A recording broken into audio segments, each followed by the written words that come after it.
অক্লান্ত পরিশ্রমে তারা চ্যাম্পিয়ন হয়েছে। সেই হাদি ভাই এবং শুভমের জন্য সবাইকে বড়তালি।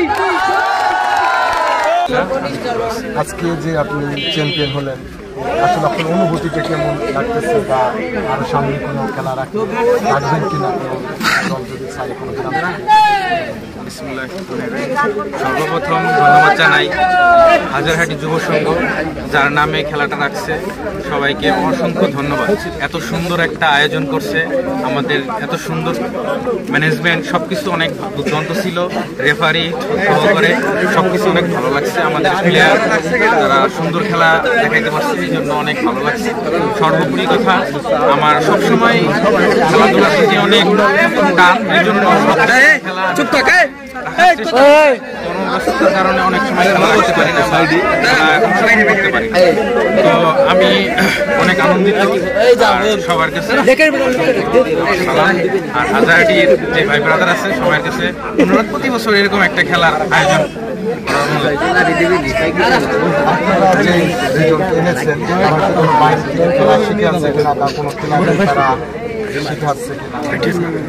আমার নাম পাশে আছে হাদি, আমাদের গ্রামের কৃতি সন্তান। আমাদের গ্রাম হচ্ছে ভাড়াডাঙ্গা, সেই বিশ্ববিদ্যালয়ে ইংলিশে অনার্স করতেছে, ওইখানেই ও একাডেমিক খেলা শিখতেছে, ওইখানেই আছে।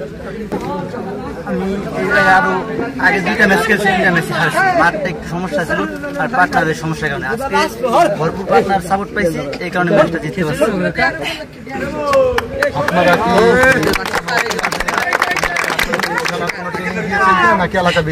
না, আমি সবসময় এলাকা ভিত্তিক ব্যাডমিন্টন নিয়ে একটু পরিচর্চা করছি, এই কারণে যেমন এই পর্যন্ত আসতে পারছি।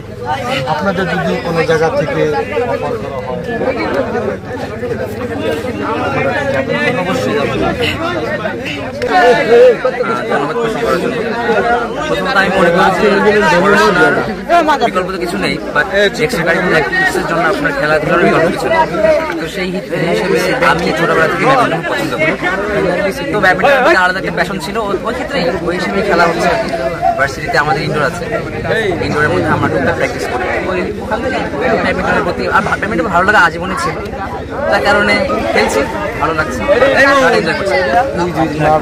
বর্তমান যে যুবক ভাইরা আছে বিভিন্ন নেশায় আসক্ত হচ্ছেন, তাদের উদ্দেশ্যে আপনি কি বলতে চান যে খেলার প্রতি আকর্ষণ হলে হয়তো বা নেশা দ্রব্য যারা পান করে হয়তো সেই এদিকে থেকে তারা আসতে পারবে না, তার যুবক ভাইদের না, আমি অবশ্যই মনে করি যে আপনি আসলে নেশা করতে পারবেন না, কারণ আপনি যদি খেলাটাকে ভালোবাসেন, আপনি খেলা ভালো করতে চান। অবশ্যই খেলা ভালো করতে হলে আপনি যদি নেশা করেন বা নেশাটাকে দ্রব্য ব্যবহার করেন, তাহলে আপনি আপনার খেলা ইমপ্রুভ করতে পারবেন।